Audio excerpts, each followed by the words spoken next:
नमस्कार दोस्तों, support India channel में आप सभी का हार्दिक स्वागत है। दोस्तों, आज की इस वीडियो में हम जानकारी देने वाले हैं सागा ग्रुप सोसाइटी में जो LUCC है उस घोटाले में हम आज बात करने वाले हैं, जिसमें 23 संपत्तियों का अटैच हुआ है और क्या क्या हुआ है अटैच।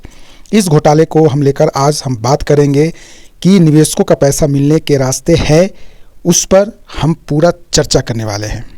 तो दोस्तों, आज की जानकारी जो है LUCC के लाखों निवेशकों और अभिकर्ताओं के लिए महत्वपूर्ण है। यह खबर जो समाचार पत्र में प्रकाशित के अनुसार जो स्पेशल 2019 एक्ट की कोर्ट अनुमति से आरोपियों की 23 संपत्तियां, जिनकी अनुमानित कीमत लगभग बताया जा रहा है यहाँ पे 2 करोड़ जो है बताई जा रही है, जो इससे जो है अटैच कर ली गई है। साथियों, सबसे पहले मैं यह स्पष्ट कर दूं कि संपत्ति अटैच होना और निवेशकों का भुगतान मिल जाना दोनों अलग अलग कानूनी प्रक्रियाएं हैं, इसलिए किसी भी प्रकार की जल्दबाजी में निष्कर्ष निकालना उचित नहीं होगा। दोस्तों, आखिरकार संपत्तियां अटैच होने का मामला का मतलब है कि जब किसी वित्तीय धोखाधड़ी के मामले में जांच एजेंसी को यह लगता है कि आरोपियों की संपत्तियां अपराध और अर्जित धन से संबंधित है या हो सकता है, तो कानून के अनुसार न्यायालय की अनुमति लेकर उन संपत्तियों को अटैच कराया जाता है। इसका उद्देश्य यह होता है कि आरोपी उन संपत्तियों को न बेच सकता है और न किसी के नाम कर सकता है। दोस्तों, यह कार्रवाई निवेशकों के हितों के सुरक्षा के दिशा में एक महत्वपूर्ण कदम मानी जाती है। अब सभी निवेशकों का पैसा मिल जाएगा, यह नहीं सोचिए। यही सबसे बड़ा दोस्तों यहाँ पे भ्रम है निवेशकों का।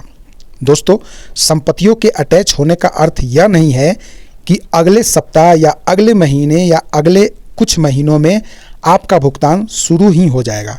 अगले कई कानूनी प्रक्रियाएं होती है, जैसे न्यायालय में मुकदमे की सुनवाई, संपत्तियों का स्वामित्व और मूल्य का निस्तारण आवश्यक होने पर नीलामी, और उसके बाद कानून के अनुसार पात्र निवेशकों के बीच भुगतान की प्रक्रिया होगी। इसलिए धैर्य रखना और कानूनी प्रक्रिया को समझना आवश्यक होगा। दोस्तों, निवेशकों की सबसे बड़ी जिम्मेदारी क्या है? यदि भविष्य में भुगतान की प्रक्रिया शुरू होती है तो सबसे पहले यह देखा जाएगा कौन व्यक्ति वास्तव में निवेशक हैं और उसके दावे का रिकॉर्ड है या नहीं है।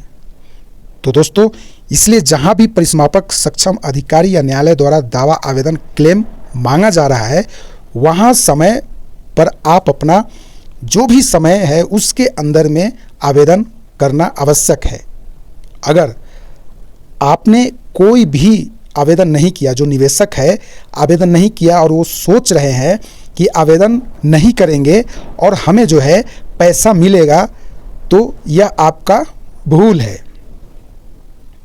दोस्तों, अपने अधिकार सिद्ध करने में कठिनाई तो हो सकती है, लेकिन जांच एजेंसी और भुगतान कराने वाली संस्थाओं में अंतर बहुत से लोग इन दोनों को एक ही समझ लेते हैं। दोस्तों, जांच एजेंसी का कार्य है अपराध की जांच करना, आरोपियों को गिरफ्तार करना, संपत्तियों का पता लगाना और उन्हें अटैच करने की कार्रवाई करना, जबकि निवेशकों के दावा लेना, उसका सत्यापन करना तथा कानून की अनुसार भुगतान की प्रक्रिया संचालित करना संबंधित सक्षम अधिकारी, परिसमापक या न्याय के निर्देश के अनुसार होता है। इस अंतर को समझना बहुत आप लोग को जरूरी है।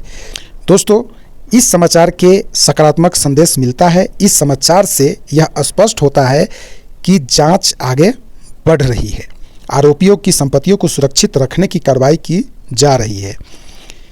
यदि भविष्य में न्यायालय आवश्यक आदेश पारित करता है और कानून के अनुसार प्रक्रिया पूरी होती है, यही संपत्तियां निवेशकों के हितों में उपयोग की जा सकती है। इसलिए इसे एक सकारात्मक प्रगति कहा जा सकता है, लेकिन इसे अंतिम भुगतान की घोषणा समझना उचित नहीं होगा। दोस्तों, हमारी अपील आप लोग से है कि निवेशक और अभिकर्ताओं से मेरा निवेदन है कि अफवाहों पर विश्वास न करें। किसी भी फर्जी संदेश या वीडियो के आधार पर यह न मान ले कि कल से भुगतान शुरू हो जाएगा। केवल आधिकारिक सूचना, न्यायालय के आदेश और सक्षम प्राधिकारी द्वारा जारी जो विज्ञापन पर ही भरोसा करें। यदि आवेदन मांगा जाए तो समय सीमा के भीतर पूरा आवेदन आवश्यक दस्तावेज के साथ अवश्य जमा करें।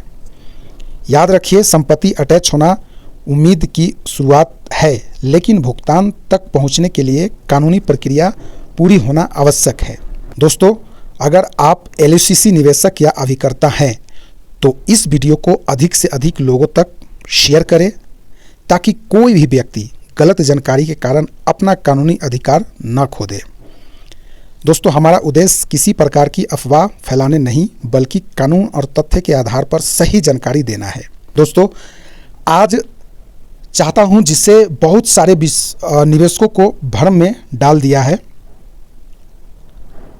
कुछ लोग कह रहे हैं कि केवल वही सदस्य आवेदन कर सकते हैं जो बोर्ड के सदस्य थे या जिन्हें डायरेक्टर चुनने का अधिकार था, यानी सामान्य निवेशक आवेदन नहीं कर सकते। अब सबसे बड़ा प्रश्न है, क्या वास्तविक में किसी कानून में ऐसा लिखा है? केवल कह देना, भ्रम फैलाना यह गलत है। यदि ऐसा कोई प्रावधान है तो कृपया उसका कानून, नियम, न्यायालय का आदेश या सक्षम प्राधिकारी अधिसूचना सार्वजनिक कीजिए ताकि सभी निवेशकों को सही जानकारी मिल सके। दोस्तों, यह जानकारी के अनुसार जब किसी संस्था के विरुद्ध कार्रवाई होती है तो परिसमापक या सक्षम प्राधिकारी नियुक्त किया जाता है, तो उनका उद्देश्य निवेशकों के दावों को प्राप्त करना, उनका सत्यापन करना और कानून के अनुसार आगे की प्रक्रिया करना होता है। यहाँ एक बात समझना बहुत जरूरी है दोस्तों कि बोर्ड का सदस्य होना और निवेशक होना दो अलग अलग बातें हैं।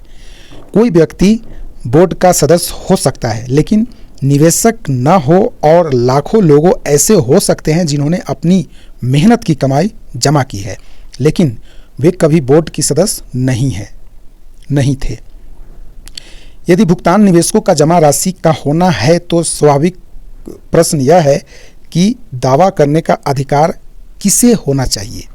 उस व्यक्ति को जिसने धन जमा किया या केवल उस व्यक्ति को जिसने डायरेक्टर चुनने का अधिकार प्राप्त किया? यदि कोई कहता है कि उत्तराखंड में सैकड़ों निवेशकों के आवेदन खारिज कर दिए गए हैं, मैं विनम्रतापूर्वक कहता हूं कि कृपया उसका आधिकारिक रिकॉर्ड भी दिखाएं। केवल मौखिक दावा पर्याप्त नहीं होता है। हम सबका उद्देश्य एक ही होना चाहिए, निवेशकों को सही जानकारी मिले। इसलिए मैं सभी निवेशकों से कहूँगा कि किसी भी व्यक्ति की बात को अंतिम शक्ति न माने। पहले आधिकारिक उद्देश्य, न्यायालय निर्देश और सक्षम प्राधिकारी की विज्ञापित अवश्य देखें। यदि भविष्य में दावा आवेदन आमंत्रित किया जाता है तो निवेशकों को समय सीमा के भीतर आवेदन अवश्य करना चाहिए। यदि किसी आवेदन में कोई कानूनी कमी होती है तो उसका निर्णय संबंधित अधिकारी करेगा, लेकिन बिना किसी आधिकारिक आधार के लोगों के आवेदन करने से रोकना उनके हित में नहीं हो सकता है। दोस्तों, हम सब इस अफवाहों से नहीं बल्कि कानून और दस्तावेजों के आधार पर आगे बढ़ें। यदि किसी के पास ऐसा आदेश है जिसमें स्पष्ट